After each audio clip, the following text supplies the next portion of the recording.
Holidays-nale, adu namma GT Holidays da. GT Holidays, South India's #1 travel brand. You know you are special when you're with GT Holidays. தமிழகம் எங்கும் கிளைகள் கொண்ட Annamal institute of hotel management and hospital management படிப்பில் சேர்வதற்கான admission நடைபெறுகிறது. ஆதரணியர்களுக்கு அன்பு வணக்கம். இந்த சிறப்பு நேர்காணலில் நம்முடன் இணைந்திருக்கிறார் மூத்த பத்திரிகையாளர் டெல்லி ராஜகோபாலன் அவர்கள். சார் வணக்கம். நமஸ்காரம் சார், துணை ஜனாதிபதியாக இருந்த ஜெகதீப் தங்கர் அவர் ராஜினாமா செய்தது மிகப்பெரிய ஒரு பேசு பொருளாக மாறி இருக்கிறது. அவருடைய ராஜினாமாவும் ஜனாதிபதி திரௌபதி முர்முவால் ஏற்கப்பட்டிருக்கிறது. இப்போ அவருடைய ராஜினாமாவுடைய பின்னணி என்ன சார்? ஆதன் தமிழ் நேயர்களுக்கும் வினோத் நேயர்களுக்கும் ஒரு ரகசியத்தை சொல்ல வேண்டும் என்றால், இது அரசியல் ராஜினாமா. அவருடைய உடல்நிலை நன்றாக இருக்கிறது. ஏங்க, அவர் காலையில பிரசன்ட் பண்றாரு மீட்டிங்க, மல்லிகார்ஜுன் கார்கேக்கு வாழ்த்து தெரிவிக்கிறாரு. மதியம் 4:30 மணியிலிருந்து இரவு 9:30 மணிக்குள் அந்த 5 மணி நேரத்தில் என்ன நடந்தது? அதுதான பிரச்சனை. காரணம் என்னன்னு கேட்டீங்கன்னா, அவர் அரசியல் செய்தார். அரவிந்த் கெஜ்ரிவாலையும் மல்லிகார்ஜுன் கார்கே போன்றவர்களை எல்லாம் பார்த்து கொண்டு அரசாங்கத்திற்கு எதிராக சில கருத்துக்களை தெரிவித்ததாக நரேந்திர மோடி காதில் விழுந்தது. கடந்த ஒரு 10 நாட்களாகவே அரவிந்த் கெஜ்ரிவாலை ஏன் ரகசியமாக சந்திக்க வேண்டும்? அவர் ஒன்றும் ராஜ்யசபா எம்பி இல்லையே, அப்படின்னு கிடையாது, யார் ஒன்னும் சந்திக்கலாம். இருந்தாலும் சிவராஜ் சிங் சௌஹான் என்று சொல்லக்கூடிய விவசாய அமைச்சர் ஒரு நிகழ்ச்சியில் பேசும் பொழுது ஜெகதீப் தங்கர் அந்த நிகழ்ச்சியில் உடனே சிவராஜ் சிங் சௌஹானை பார்த்து, உங்களுடைய அரசாங்கம் இதை பற்றி செய்ய வேண்டும், ராஜஸ்தானில் இருக்கக்கூடிய விவசாயிகளுக்கெல்லாம் இது கிடைக்கவில்லை என்றெல்லாம் ஒரு புகார் சொல்லியிருக்கிறார். இதை கொண்டு பிரதமரிடம் சொல்லுங்கள் என்று பேசியிருக்கிறார். அந்த வீடியோ சமூக வலைதளங்களில் பரவலாக வருகிறது என்றாலும் அதை அப்பொழுதே சிவராஜ் சிங் சௌஹான் பிரதமரிடம் சொல்ல பிரதமர் கோபப்பட்டார். விட்டு அந்த ஜஸ்டிஸ் வர்மாங்கருடைய இம்பீச்மெண்ட் மோஷனுக்குங்க மத்திய அரசாங்கம் அனுமதி கொடுத்து விட்டது. இருப்பினும் ராஜ்யசபாவில் யார் யார் பேசணும், யார் யார் பேசக்கூடாது, எத்தனை நேரம் ஒதுக்குவார்கள் என்று அந்தந்த கட்சியினுடைய பலத்தை வைத்துக் கொண்டு ஒரு அட்டவணை இருக்கிறது. அந்த ப்ரொபோர்ஷனல் ரெப்ரசன்டேஷன் மாதிரி பண்ணுவாங்க. அது பிசினஸ் அட்வைசரி கமிட்டி மீட்டிங் வைப்பாங்க. இப்ப பிஜேபிக்கு 100 மெம்பர் இருந்ததுன்னா 4 மணி நேரம் ஒதுக்கினாங்கன்னா அந்த 100 பேருக்கு 1 மணி நேரம் 22 நிமிஷம், காங்கிரஸுக்கு 20 நிமிஷம் ஒதுக்குவாங்க டைம். அதுக்கு ஒரு அட்டவணை இருக்கிறது. அந்த அட்டவணையை பார்த்து பண்ணணும். அதெல்லாம் சொல்லவே கிட்டக்க அவர் சொல்லாது தடால்னு அக்செப்ட் பண்ணிட்டாரு. அதை போய் கிரண் ரிஜிஜு பிரைம் மினிஸ்டர் சொல்லியிருக்காரு. அதை தவிர நாடாளுமன்றம் நடந்து கொண்டிருக்கும் பொழுது சென்ற முறை 100 கோடி ரூபாய் ஒரு ஜட்ஜி விட்டு இருந்ததுன்னு சொன்ன உடனே அவைத்தலைவராக இருக்கக்கூடிய ஜெகதீப் தங்கர் மல்லிகார்ஜுன் கார்கேயும் நட்டாவையும் கூப்பிட்டு கொண்டு பேசியிருக்கிறார். இது எப்படி இங்க கிடைக்கும்? அந்த ஜட்ஜி வீட்டுல கிடைக்கும். அது அரசாங்கத்திற்கு, நீதிபதி அரசர்களுக்கு மீதாக ஒரு எதிர்வினையை ஜெகதீப் தங்கர் உருவாக்க ஆரம்பித்தார். அதை பொது வலைத்தளங்களில் பேசியிருக்கிறார். அதை வைத்துக் கொண்டு சீஃப் ஜஸ்டிஸ் ஆஃப் இந்தியாவாக இருந்த கண்ணா என்பவர் ஓய்வு பெறுவதற்கு முன்னதாக பிரதமரை சந்தித்து இது மாதிரி சொல்லியிருக்கார்.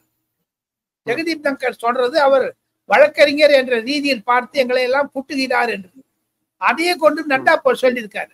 ஆக மொத்தம் பல கருத்துக்கள் மிஸ்டர் ஜெகதீப் தங்கருக்கு எதிர்த்து வந்ததுனால உடனே அவர் ராஜினாமா செய்ய வேண்டும் என்று அவர் முடிவெடுத்தாரே தவிர அரசாங்கம் ஒரு புஷ் பண்ணல. இருந்தாலும் அரசாங்கம் அவருக்கு ஒரு கோடி காமிச்சிட்டாங்க, உங்க மேல் நம்பிக்கை இல்லைன்னு. ஒண்ணு கேட்கறாங்க, ஆதன் தமிழ் நேயர்களுக்கு புரிதலுக்காக உங்களிடம் நான் விடை கேட்கிறேன். ஒரு கான்ஸ்டிடியூஷன் ஆஃப் இந்தியாவுடைய பொசிஷன்ல இருக்காருங்க வைஸ் பிரசிடென்ட். அவர் எப்படிங்க நேர போய் ஸ்ட்ரெயிட்டா ஜனாதிபதியை பார்த்து ஜனாதிபதி கிட்ட இருக்கக்கூடிய ஒரு விஷயத்தெல்லாம் புரிஞ்சுட்டு அந்த அம்மா கிட்ட நான் மாதிரி மனசுல கோளாறா இருக்குது, எனக்கு உடம்பு சரியில்லைன்னு சொல்லிட்டு, இல்ல பிரைம் மினிஸ்டர் பார்த்து எனக்கு உடல்நிலை சரியில்லை, என்னால முடியாதுன்னு சொல்லி ஒரு மரியாதை நிமித்தமாக அவர்களை எல்லாம் பார்க்காமல் இது இரவோடு இரவாக திடீர் என்று ட்விட்டர்ல போடுவாராங்க. இவர் என்ன டொனால்ட் ட்ரம்ப் நினைச்சுட்டாரா ஜெகதீப் தங்கர்? டொனால்ட் ட்ரம்ப் சொல்றாரு, நான் வாரை நிறுத்தினேன், பாகிஸ்தான் இந்தியாவினுடைய போரை நிறுத்தி அவர் ட்விட்டர்ல அடிக்கிறாரு போட்டு. அவர் ட்விட்டர் மாதிரி பண்ண ஆரம்பிச்சிட்டாரா இவரு ஜெகதீப் தங்கர். அது அரசாங்கத்திற்கு கோபம் வந்து நேரம் பேசலாம். ஃபார் எக்ஸாம்பிள், எனக்கும் வினோதுக்கும் சரி தகராறு இருந்து, வினோதுக்கு எனக்கு தகராறு இருந்து, நீங்க எங்களோட மேனேஜ்மெண்ட் சொல்ல, நான் உங்க மேனேஜ்மெண்ட் சொல்லுவேன். வினோதுகிட்ட சொல்லணும், இது மாதிரி வினோத் இது மாதிரி இருக்குதுப்பா, சரி பண்ணுங்க அப்படி இப்படின்னு. இல்லாத நீங்க நான் போய் தடால்னுட்டு ராஜினாமா பண்றேன்னுட்டா உங்க 2 பேருக்குள்ள என்ன தகராறு உங்க மேனேஜ்மெண்ட்ல கேட்பாங்கல்ல. அது மாதிரி வந்து இருக்குது. பிரதமரை ஓவர்டேக் பண்ணிட்டு அனாவசியமாக பேச ஆரம்பித்தார். வாய் துடுக்கு அஜிக்குங்க. ஆனாலும் நடந்த நிகழ்ச்சிகள் எல்லாம் விட்டு விடுவோம். ஆதன் நேயர்களுக்கு ஒரு புதியதாக தகவல் என்ன என்று கேட்டால், தேர்தல் கமிஷன் கூடிய விரைவில் தேர்தல் தேதி அறிவிக்கும் துணை ஜனாதிபதியினுடைய தேர்தலுக்கு. அது வாக்காளர்கள் யார் என்று கேட்டால், லோக்சபாவில் இருக்கக்கூடிய 543 பேரும், ராஜ்யசபாவில் இருக்கக்கூடிய 253, இந்த டோட்டலா வந்ததுன்னா ஒரு 800 persons ரஃப்லி வருவாங்க. அந்த தேர்தல் ஆகஸ்ட் மாதம் இறுதிக்குள் லோக்சபா ராஜ்யசபா நடக்கும் பொழுதே நடத்தி விடுவார்களா அல்லது குளிர்கால தொடர் நவம்பர் மாசம் நடத்துவார்களா தெரியவில்லை. இது அவருடைய ராஜினாமா தர்ம சங்கடத்தை உண்டாக்கி இருக்கிறது நரேந்திர மோடிக்கு. காரணம் என்ன என்று கேட்டால், பாஜகவினுடைய தலைமையை தேர்ந்தெடுக்க முடியாமல் இருக்கக்கூடிய நரேந்திர மோடியினுடைய அரசாங்கம் கட்சி ரீதியாக அவர்களுக்கு 14 கோடி மெம்பர்கள் இருந்தாலும் ஒரு தலைவர் தேர்ந்தெடுக்க முடியாத நிலைமை. RSSக்கும் அவருக்கும் சண்டை என்று ஒரு பிம்பத்தை வளர்த்து விட்டாலும் திமுக காங்கிரஸ் போன்ற வலைத்தளங்களில் இப்ப பாருங்க, தடால்னு எப்படி வந்து ஒரு விஷயத்தை பாத்தீங்கன்னா ஒரு இம்ப்ரெஷன் கிடைக்குதுங்க. பிரைம் மினிஸ்டருக்கு ஒரு தர்ம சங்கடமான நிலைமை வந்துருச்சு. ராஜ்யசபால ட்ரம்ப் பத்தி 25 தரம் ட்ரம்ப் போய் பேசியிருக்காருன்னு ஒரு அயல்நாட்டு தலைவரை பற்றி பாராளுமன்றத்தில் பேசும் பொழுது மல்லிகார்ஜுன் கர்கேக்கு எப்படி அனுமதி தந்தார் ஜெகதீப் தங்கர் என்று சொன்னாலும், எந்த சுத்தி பார்த்தாலும் கூடங்க வினோத், அங்க சென்டர் பாயிண்ட்ல வருது யார் அடுத்த துணை ஜனாதிபதி, அதுதான் கேள்வி. அதுல ராஜ்நாத் சிங் பேர் இன்னைக்கு ஓடுது, JP நட்டா பேர் ஓடுது, நிர்மலா சீதாராமன் வருமான், 2 பெண்மணிகளை வைத்து பார்க்கலாம்.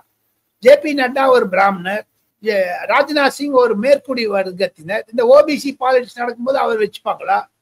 So these are all some questions வரப்போகுதுங்க. Narendra மோடிக்கு தர்ம சங்கடத்தை அதிகமாக உருவாக்கி விட்டது. நரேந்திர மோடி நினைச்சாருங்க இது சரியாயிடும்னுட்டு. ஒரு விதமான முயற்சிகள் நேற்று இரவிலிருந்து இன்று காலை வரை நரேந்திர மோடி தரப்பிலிருந்து எடுத்துக்கொள்ளவில்லை. ஆனா ராத்திரி 11 மணிக்கு கெசட் நோட்டிபிகேஷன் வந்துடுச்சு, president has accepted resignation of vice president. தவறு. ஜெகதீப் தங்கர் சமூக வலைதளம் மூலமாக நரேந்திர மோடிக்கு செய்தி அனுப்பினா அவரும் கட் பண்ணிட்டார், அவ்வளவுதான், வேற ஒண்ணுமே கிடையாது. அதை தவிர ஒரு ஹிஸ்டரிங்க, எப்பவுமே துணை ஜனாதிபதினா பிரைம் மினிஸ்டருக்கு சண்டை வரத்தாங்க, எல்லா துணை ஜனாதிபதியும் வருங்க. நரேந்திர மோடி பாருங்க, அமித் அன்சாரோட சண்டை போட்டாரு, வெங்கைய நாயுடுவோட சண்டை போட்டார், இப்போ ஜெகதீப் தங்கரோட போட்டார். ஏன்னா அவங்க நடைமுறைகள் அரசாங்கத்திற்கு எதிராக சில தீர்ப்புகள் வந்தால் எப்படி இருக்கும், அதுதாங்க ஒரு பிரச்சனை இருக்கும். ஆனா இதுக்கும் தமிழ்நாட்டுக்கும் ஒரு தொடர்பு மறைமுகமாக இருக்கிறது என்பதை ஆதர் நேயர்களுக்கு சொல்ல வேண்டும். 2014 19 வரை துணை சபாநாயகராக தம்பிதுரை இருந்தார் அதிமுகவில் இருந்து. அவர் துணை சபாநாயகர் என்ற இருக்கை லோக்சபால அப்போசிஷன் லீடருக்கு அடுத்த சீட், ராகுல் காந்திக்கு அடுத்த சீட், அதே மாதிரி மல்லிகார்ஜுனுக்கு அடுத்த சீட்டா இருக்கக்கூடியது துணை தலைவர் ராஜ்யசபா. அந்த அவையில் இருந்து நரேந்திர மோடி எதிர்க்கே உட்கார்ந்து இருக்கும் பொழுது இந்த உதய் திட்டத்தை பற்றி ஒரு கேள்வி கேட்டாருங்க தம்பிதுரை. தமிழ்நாட்டுக்கு ஆதரவாக நரேந்திர மோடி அரசாங்கத்திற்கு எதிராக அம்மையார் ஜெயலலிதா போட்ட கடிதத்தின் மீது ஏதோ ஒரு கேள்வி வந்ததுங்க. நரேந்திர மோடி அலுவலகத்திலிருந்து எனக்கு அப்ப போன் வந்தது, இவர் என்ன இப்படி பேசுறாருன்னு. அதே மாதிரி சுமித்ரா மகாஜன் என்று சொல்லக்கூடிய ஸ்பீக்கர் பிரைம் மினிஸ்டர் சொல்லியிருக்காங்க, இந்த தம்பிதுரை ஆனா எழுந்து நின்று கேள்வி கேட்கிறாரு, அவர் புரோட்டோகால் மரியாதை நிமித்தமாக அவர் கேள்வி கேட்க கூடாது. அவர் ஆஸ் எ டெப்டி ஸ்பீக்கர் தன்னுடைய தொகுதிக்கு கேட்கலாமே தவிர கான்ட்ரவர்ஷியல் இஷ்யூஸ் அவர் ரைஸ் பண்ணக்கூடாது. அதை பார்த்துட்டு காங்கிரஸ்காரங்க குதிச்சாங்க. அதிமுகவுக்கும் பிளவு வந்து விட்டது, பாஜகவுக்கு. அப்பவே அவர் 2 பேரும் ஒன்னா இருந்துச்சு. அப்பொழுது நினைத்தார் நரேந்திர மோடி இந்த துணை சபாநாயகர் பதவியே இருக்கக்கூடாதுன்னு விட்டுட்டார். இது வரைக்கும் 10 வருஷம் ஆச்சுன்னு டெப்டி ஸ்பீக்கரே இல்லைங்க. ஆனால் இங்கு துணை ஜனாதிபதியாக இருக்கக்கூடிய ஜெகதீப் தங்கர் நாவடக்கம் தேவை அவருக்கு என்பதுதான் நரேந்திர மோடி உணர்த்தியது. இருப்பினும் ஜெகதீப் தங்கர் ஓய்வு பெற்று ஒரு 10-15 நாளுக்கு பிறகு ஏதாவது ஒரு தொலைக்காட்சிக்கோ நிருபருக்கோ பேட்டி கொடுக்கும் பொழுது நரேந்திர மோடி எதிர்த்து ஆதரித்தோ பேசினாலோ அது எதிர்கட்சிகளால் உணர்ந்து கொள்ள முடியும். முதலை கண்ணீர் வடிக்கக்கூடிய காங்கிரஸ் இதே ஜெகதீப் தங்கர் மீது இம்பீச்மெண்ட் மோஷன் கொண்டு வருவேன்னு சொன்னாங்க. இப்ப அவங்க தலையில வச்சு குதிக்கிறாங்க ஜெகதீப் தங்கரை. என்ன Narendra Modi has fallen out of Narendra மோடிங்கிறதுனால. அதுக்கு ஜெயராம் ரமேஷோட ட்வீட்டே முக்கியம். இன்னைக்கு காத்தார் போட்டிருக்காரு, prime minister should speak to Jagdeep Dhankhar to reconcile him அப்படிலாம் சொல்லிட்டு அவர் மரியாதை நிமித்தம் சந்திச்சு வாபஸ் பண்ண வைங்கன்னு சொல்லிட்டு ராத்திரியே அவருக்கு ரெசிக்னேஷன் அக்செப்ட் ஆயிடுச்சுன்னு வந்துடுச்சு. அது ஜெயராம் ரமேஷுக்கு தெரியல. நான் நுண்ணியமாக உணுக்கமாக மணிக்கு மணி அரை மணிக்கு ஒரு தடவை அந்த டெவலப்மெண்ட்டை பார்த்துட்டு இருந்தேன். காரணம், நேற்று டைம்ஸ் நவ் போன்ற CNN, IBN போன்ற தொலைக்காட்சிகளில் இரவு 9 மணி முதல் 12 மணி வரை நான் தொடர்ந்து அந்த செய்திகளை பேட்டியில் விவாதத்தில் கலந்து கொண்டு வந்ததனால் ராகுல் சிவசங்கர், நவிகா குமார், அருணாப் கோஸ்வாமி போன்றவர்கள் தொடர்பு இருப்பதனால் இந்த மாதிரி ஒரு தொடர்ச்சி விஷயங்களை நான் சுருக்கமாக ஆதன் நேயர்களுக்கு சுருக்கப்படுத்தி சொல்வதற்கு எனக்கு ஒரு அனுபவம் இருக்கிறது. அதுக்காக தான் நான் சொல்றேன் உங்களுக்கு. இத்தனை டீட்டெயில் விஷயம் ஆதன் டெலிவிஷன் வினோத தவிர யாருக்கும் சொல்ல மாட்டாங்க. நரேந்திர மோடிக்கு கோபம் ஏன் ஜெகதீப் தங்கர் மீதுனா இதுதான் ஆன்சர். இப்போ அடுத்த துணை ஜனாதிபதி யார் அப்படிங்கிற அந்த ஒரு கேள்வியும் இருக்குல்ல சார், அதற்கான விடை இப்போ அதற்கான தேடல் அப்படிங்கிறது தொடங்கிடுச்சா? அது அந்த நியமனத்திற்கான வாய்ப்புகள் எவ்வளவு விரைவில் நடக்கும்? அது இன்னும் ஒரு இப்ப நாளைக்கு யூகேக்கு போறாரு பிரைம் மினிஸ்டர். அங்கேருந்து மால்தீவ்ஸ் போயிட்டு தமிழ்நாடு வரப்போறாரு. அதெல்லாம் டெல்லிக்கு வந்த அப்புறம் தான் இதை பத்தி பேசுவாங்க. அது மட்டும் ஆற போட்டுருவாரு பிரைம் மினிஸ்டர். அதை பத்தி பேச மாட்டார். விமானத்தை பேசும்போது மனதில் என்ன என்ன அலைகள் ஓடுகிறதோ அது நரேந்திர மோடிக்குத்தான் தெரியும். இருப்பினும் நரேந்திர மோடிக்கு இது ஒரு பலத்த அரசியலாக ஒரு தயக்கம் காட்டுகிறது. தோல்வி என்று சொல்ல முடியாது, செட்பேக். அதை எப்படி நரேந்திர மோடி சமாளிப்பார்? எந்த கிரைசிஸையும் தனக்கு ஆப்பர்ச்சுனிட்டியா கன்வெர்ட் பண்றதுல நரேந்திர மோடியோட ஒரு அரசியல்வாதியை நான் இது வரைக்கும் பார்க்கலீங்க.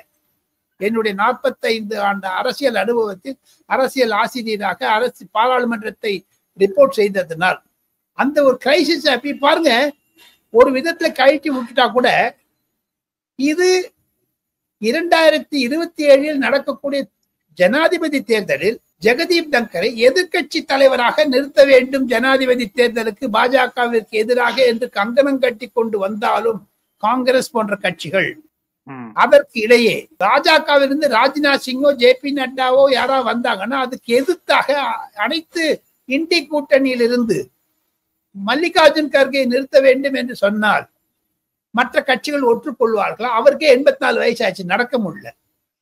வைஸ் பிரசிடென்ட் ஆஃப் இந்தியா அவருக்குன்னு சில பதவிகள் அலங்காரங்கள் இருக்கின்றன. இதையெல்லாம் சோனியா காந்தி முடிக்க வேண்டும். ஜெகதீப் தங்கருக்கு உடம்பு சரியில்லைன்னு சொல்வது பொய் என்று சொல்லுகிறார்கள் சிலர் இன்று அவர் கடிதத்தில் இருந்து. ஆனா நான் ஒன்னே ஒரு கேள்வி கேட்கிறேன். இதே ஜெகதீப் தங்கர் மேடையில் இருந்து கீழே விழும்போது காட்சிகள் தொலைக்காட்சியில் பார்த்தோமா இல்லையா? மல்லிகார்ஜுன் கர்கே கீழே வந்தது பார்த்தோமா இல்லையா? சோனியா காந்தி அம்மையா கீழே வந்ததை பார்த்தோமா இல்லையா? ஏன் அவ்வளவு தூரம் போகுவானே? உடல்நிலை என்றால் எல்லாருக்குமே உடல்நிலை பாதிப்பு வரத்தாங்க வருங்க. அதை வச்சு கிண்டல் பண்ண முடியாது. எனக்கு வரும், உங்களுக்கு பாருங்க. நேற்று ஸ்டாலினுக்கால நல்லா இருந்தாரு, மத்தியானம் தாய்க்கன்னு போனார், 3 நாள் போயிட்டாரு. ஆக மொத்தம் ஆஸ்பத்திரியில இருக்காரு. இதெல்லாம் வச்சுட்டு பாத்தீங்கன்னா ஒரு அன்னெசரியா பிஹேவ் பண்ணிட்டு தப்புங்க. காங்கிரஸ் மல்லிகார்ஜுன் கர்கேயை நிறுத்தி வச்சாங்களோ, ஏன்னா மல்லிகார்ஜுன் கர்கே பதவி காலம் முடிய இருக்கிறது 2026. இது ஒரு அப்போசிஷனுக்கு ஒரு சேலஞ்சா இருக்கும். இது என்ன நல்லா அடிச்சு பண்ணிடுவாரு நரேந்திர மோடி. காரணம், லோக்சபா ராஜ்யசபா எம்பிக்களை சேர்த்து வைத்தால் பாஜகவிற்கு அதிகமான இடங்கள் இருக்கின்றன. மொத்தம் 22 டிஃபரன்ஸ் இருக்குங்க 2 பேருக்கு சேர்த்துட்டு, அப்போசிஷனுக்கும் பிஜேபிக்கு நடுவுல. அதுல அந்த 22 பேர்ல சப்போஸ் காங்கிரஸ் என்ன நினைக்கிறான்னு கேட்டீங்கன்னா, இந்த தேர்தல்ல நிதிஷ்குமார் அந்த 17 பேரை எதிர்த்து ஓடபாட வச்சுட்டு மல்லிகார்ஜுன் கர்கே ஜெயிக்க வச்சு பாஜகவை தோற்கடிக்கலாம் 2029 பொது தேர்தலில் என்று ரொம்ப நூலம் போறாங்க அவங்க. இதெல்லாம் தான் டெல்லியில் அரசியல் மேக மூட்டங்கள் இருக்கின்றன. அதை வினோத் மூலமாக ஆதரநேயர்களுக்கு தெரிவிக்கிறேன். இப்ப அடுத்ததா நீங்களே அந்த கேள்வியில குறிப்பிட்ட மாதிரி தேசிய பாஜக தலைவர் யார் அப்படிங்கிற அந்த கேள்விக்கு விடை இன்று வரை தெரியாத நிலை நீடிக்கிறது. அப்புறம் இப்போ ஸ்டேட் லெவல்லையும் வந்து பேரண்ட் பாடியில் இருக்கக்கூடிய அந்த மெம்பர்ஸ் நிர்வாகிகள் நியமனம் தொடர்பான அந்த அறிக்கையும் வராமல் இருக்கிறது. இவ்வளவு கால தாமதத்துக்கு என்ன காரணம் நினைக்கிறீங்க? இது எப்ப வெளியாவதற்கான வாய்ப்பு இருக்குன்னு நினைக்கிறீங்க? இதுல 3-4 காரணங்கள் அரசியல் ரீதியாகவும் தனிப்பட்ட ரீதியாகவும் பார்க்கலாம். அரசியல் ரீதியாக பார்க்க போனால் எல்லா லிஸ்ட் எல்லாம் ரெடியா வச்சிருந்தாங்க சார். டெல்லி எலெக்ஷன் முடிஞ்ச உடனே ரிலீஸ் பண்ணணும்னு. ஆனா தடால்னுட்டு அந்த ஆபரேஷன் சிந்தூர் பாகிஸ்தான் அட்டாக் புல்வாமா வந்துருச்சு. அதெல்லாம் சரி பண்ணி மீண்டு வந்தாங்க. ஏர் இந்தியா கிராஷ் வந்துடுச்சு, 300 பேர் செத்து போயிட்டாங்க.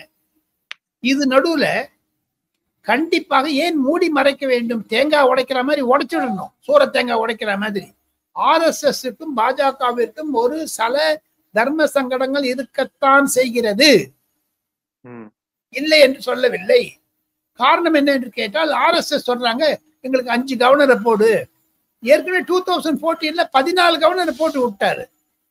RSS முக்கியமா இருந்த வாஜ்பாய் கிட்டக்க அதிகமா இந்த கல்யாண் சிங் போன்றவர்கள், கல்ராஜ் மிஸ்ரா போன்றவர்கள் எல்லாம் நம்ம ஊர்ல இருந்து கூட 2 பேரும் கவர்னரா போட்டாரு. எல் கணேசன் போட்டிருக்காரு. சண்முகானந்தன் ஒருத்தரை போட்டாரு. அவர் காமல் நீதியில வெளில வந்துட்டாரு. இது வித்யாசாகர் ராவ் தமிழ்நாட்டுல இல்லையா?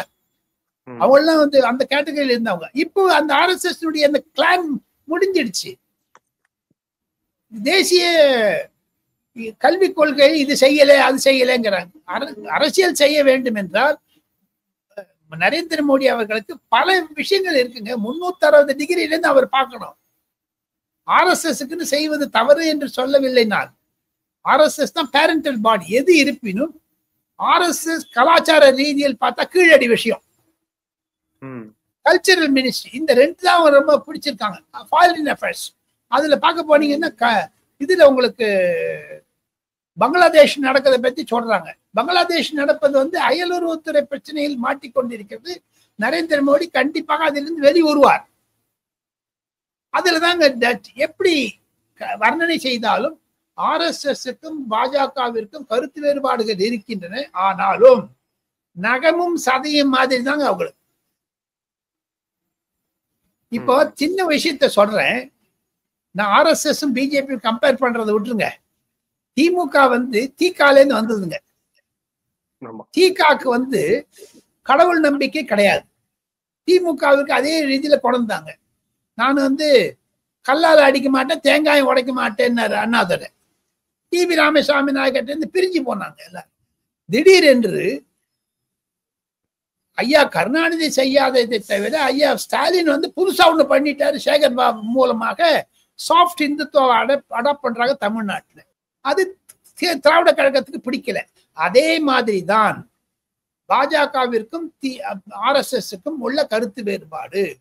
இப்ப பாருங்க, சேகர் பாபு சொல்றாரு காளி அம்மனுக்கு ஒரு டூர் விடுறேங்கிறாரு. அந்த கருமாரி அம்மனுக்கும் மாங்காடுல இருக்கக்கூடிய அம்மனுக்கும் திருச்சியில் இருக்கிற அம்மனுக்குலாம் ஒரு பஸ் விடுறேங்கிறாரு. 2000 பேர் நாங்க ஃப்ரீயா அழைச்சிட்டு போறோம். இது என்ன சாஃப்ட் இந்துத்துவா தானே? அதுதானே சிபிஎம் கேட்கறாங்க, எல்லா மீதி கட்சி கேட்கறாங்க. ஏன் அடாப்ட் பண்ற சாஃப்ட் இந்துத்துவான்னுட்டு? அது மாதிரியான பிரச்சனை எப்படி ஸ்டாலின் எதிர்நோக்குகிறாரோ அதே மாதிரி நரேந்திர மோடி RSS மூலமாக எதிர்பார்க்கிறார் என்பதுதான் என்னுடைய கருத்துங்க. இந்த 40-45 வருஷத்துல வந்தது சுருக்கமா சொல்றேன். இப்போ இந்த நாடாளுமன்றத்துல வந்து விவாதங்கள் நடக்கிறப்போ இந்த ஆபரேஷன் சிந்தூர் தொடர்பாக விரிவா நீங்க பேசணும், அதுல இருக்கக்கூடிய உண்மைகளை சொல்லணும், தொடர்ச்சியா எதிர்கட்சிகள் வந்து அழுத்தம் கொடுத்துட்டே இருக்காங்க அப்படிங்கிறத பாக்குறோம். இது அரசாங்கம் எப்படி அட்ரஸ் பண்ண போறாங்க? ஏன்னா தேவையான அளவுக்கு அந்த ஆபரேஷன் சிந்தூர் நடந்தப்பவே பிரஸ் ரிலீஸ்ல என்னென்ன தகவல் சொல்லணுமோ எல்லாமே வந்து சொன்னாங்க. பிளஸ் சேட்டலைட் இமேஜஸ் எல்லாமே வெளியிட்டாங்க. அது எல்லாமே நம்ம பார்த்துருக்கோம். அதை தாண்டி எதிர்கட்சிகள் கேட்கக்கூடிய டீடைல்ஸ் எல்லாம் வெளியிடுவாங்களா? அது நினைக்கிறீங்களா? அது ஆகஸ்ட் ஃபர்ஸ்ட் வீக் தான் வச்சிருக்காங்க. பிரைம் மினிஸ்டர் ஃபாரின்ல இருந்து வந்த அப்புறம் தமிழ்நாடுல இருந்து வந்துட்டு அப்புறம் 29-30 தேதிக்கு வச்சிருக்காங்க. அது ஆகஸ்ட் மாசம் 1 தேதிக்கு போகும். பிரைம் மினிஸ்டர் கண்டிப்பாக அதற்கு இன்டர்வியூன் பண்ணுவாரு. ராஜ்நாத் சிங் பதில் அளிப்பார். ஆனா ஸ்பெஷல் செஷன் கேட்டாங்களா காங்கிரஸ்காரங்க எல்லாம் வச்சாங்களா? நரேந்திர மோடி போடான்னாரு. அதே மாதிரி சில ரகசியங்களை வெளியே சொல்ல முடியும், சில ரகசியங்களை சொல்ல முடியாது. எந்த தமிழ் கட்சிகள் கண்டிப்பாக விஷயங்களை எதிர்கட்சியினுடைய முக்கியமான பங்கு அரசாங்கத்திலிருந்து அதிகமான விடைகளை பெறுவது. ஆனா இதே மாதிரி கேட்கிறாங்களே திராவிட முன்னேற்ற கழகமும் காங்கிரஸும் சரி, ஆபரேஷன் சிந்துல நிறைய டீட்டெயில்ஸ் கொடுக்கணும்னு 2009 ஈழத்தில் 2.5 லட்சம் தமிழர்களை கொன்ற காங்கிரஸ் அரசு திமுக அரசு பற்றி விளக்கம் அடிச்சிருக்காங்களா யாராதாங்க? அதுவும் ஒரு போர் தானுங்க. இந்திய விமானம் தானே போய் தமிழ்நாடு அடிச்சதுங்க. பாகிஸ்தான் அடிச்சான்னு அவங்க டெரரிஸ்டா இருந்தாங்க. எல்டிடி டெரரிஸ்ட் பண்ணா கூட தன்னுடைய கணவரை அடித்ததனால் நான் தமிழ் சமுதாயத்தை அழிப்பேன் என்று கங்கணம் கட்டி கொண்டு வந்த ஒரு அம்மையார் அவர் மகன் மூலமாக அப்ப எப்படி டிஎம்கே சப்போர்ட் பண்ணாங்க? அதெல்லாம் கேட்க மாட்டாங்களே. அந்த கேள்வி எல்லாம் வரும். எப்போ ஆபரேஷன் சிந்தூர் போது எப்படி கச்சத்தீவு நரேந்திர மோடி கொண்டு வந்தாரோ டிபேட்ல இதெல்லாம் கொண்டுருவாரு. அதனால வாயடிச்சிருக்காங்க. பொந்துருமே டிபேட் பண்ணிட்டு வாக் அவுட் பண்ணிடுவாங்க. டிபேட் கேட்பாங்க காங்கிரஸ்காரங்க, திமுக காரங்க. நிர்மலா சீதாராமன் வாட்டி திமுக பதில் சொன்னார் பாருங்க, ஜெயலலிதாவுடைய படவை உரிச்சு எல்லாரும் ஏந்து போட்டாங்க. பதில் சொன்னா ஸ்டாலின் கிட்ட இருந்து பதில் வாங்கணும். அவர் சென்னையில இருக்காரு, இவங்க டெல்லியில இருக்காங்க. அந்த ஸ்பாட் டிசிஷன் எடுக்கணும். வாக் அவுட் பண்றது பெட்டர்னு வாக் அவுட் பண்ணிட்டாங்க. அதே மாதிரி ஆபரேஷன் சிந்தூர்ல டீடைல்ஸ் கிடைச்சது வாக் அவுட் பண்ணுவாங்க. அப்போ எஃபர்ட்ஸ் இன்னும் அரசாங்கம், நரேந்திர மோடி அரசாங்கம் ஆபரேஷன் சிந்தூரில் பதில் சொல்வதற்கு முன்னதாக காங்கிரஸ் மீது சில புகார்களை வைப்பார்கள். அது காங்கிரஸ்காரன் கேட்கறதுக்கு தயாரா இல்லை. ராகுல் காந்தி திருப்பி சைனான்னு திடீர்னு அதானி அம்பானிட்டு வந்துடுவாரு. இந்த நேர்காணல இறுதியான கேள்வி நம்ம பார்த்துட்டு இருக்கிறோம். குறிப்பா அண்ணாமலை அவர்கள் தொடர்பாக அவருக்கு பதவி வழங்கப்படுமா அப்படிங்கிற ஒரு கேள்வி, குறிப்பாக தேசிய பொதுச் செயலாளர் பதவி அவருக்கு வழங்கப்பட வாய்ப்பு இருக்கு அப்படிங்கிற மாதிரி செய்திகள் வந்து கொண்டிருக்கு. சோ உங்களுடைய பார்வை என்ன அது வரக்கூடிய செய்திகள் தொடர்பாக? நான் ஓரிரு முக்கிய தலைவரிடம் பேசியதை சென்ற பதிவிலேயே நான் பதிவிட்டிருக்கிறேன். அண்ணாமலைக்கு எப்படி அமித்ஷா சொன்னாரோ அது மாதிரியான உயர் பதவி பாஜகவில் தாழ்த்திருக்கிறது. புதிய தலைவர் வந்த பிறகு பாஜகவிற்கு, நட்டாவிற்கு அடுத்ததாக யார் வரப்போகிறார்களோ என்று அவர் கண்டிப்பாக இவருக்கு ஒரு உயர் பதவி தருவார். அதுக்கு இன்னும் செப்டம்பர் மட்டும் ஆயிடும்னு சொல்றாங்க. இப்ப இருக்கிற சிச்சுவேஷன் பாத்தீங்கன்னா செப்டம்பர் மட்டும் அண்ணாமலைக்கு பொறுத்திருக்க வேண்டும். பொறுத்தார் பூமி ஆழ்வார் என்றதைத்தான் சென்ற சொல்லியிருக்கேன், இப்பவும் சொல்றேன். அதனாலதான் வாயமோடு இருந்தா நல்லா இருக்கும். இல்ல ஜெய்தீப் தங்கர் மாதிரி ஏதாவது பண்ணாருன்னு வச்சுங்க, கடைசியில் ஜெய்தீப் தங்கர் நடந்ததான் கிடைக்கும் ஆன்சர். காரணம், நரேந்திர மோடி அவர்களுக்கு பல பிரச்சனைகள் இருக்கிறது. திமுக சரி, அதிமுக சரி, பாமக பிளஸ் இன்னும் திரிணாமுல் காங்கிரஸ், உத்தவ் தாக்கரே, அசாம்ல இருக்கக்கூடிய காங்கிரஸ், இதெல்லாம் 10 கட்சி இருக்குதுங்க. அவருக்கு பிரச்சனைகள். தேசிய தலைவர் முடித்த பிறகு அதையெல்லாம் சால்வ் பண்றதுக்கு இருக்காங்க. உத்தரப்பிரதேசத்திலையும் குஜராத்லையும் இன்னும் பாஜக தலைவர் போடவில்லை. அது ஒரு பெரிய சிக்கல் பாஜகவிற்கு. அந்த பெரிய மாநிலத்தில் எப்படி 70 MP 50 MP வராங்களோ அதை முக்கியத்துவம் தருவாங்களா, இல்ல தமிழ்நாடு பார்ப்பாங்களாங்க? சொல்லுங்க. தமிழ்நாடு பிரையாரிட்டி என்பது 5th or 6th தான் இருக்கு. காரணம், எங்க தேர்தல் நடந்தாச்சு, நயினா நாகேந்திரன் வந்தாச்சு. அவர் ஸ்டேட் கவர்மெண்ட் போடணும்னா இப்ப நட்டா பாருங்க, இந்த ஜெகதீப் தங்கர் விஷயம்ல பிஸியா இருக்காரு. நட்டா ராஜ்யசபா தலைவர், அதனால அவரால் சில பண்ண முடியல. அது பிரையாரிட்டி வைஸ் இருக்குதுங்க. அதுக்காக தான். நன்றி சார். பல்வேறு கேள்வி. Thank you sir. Thank you so much.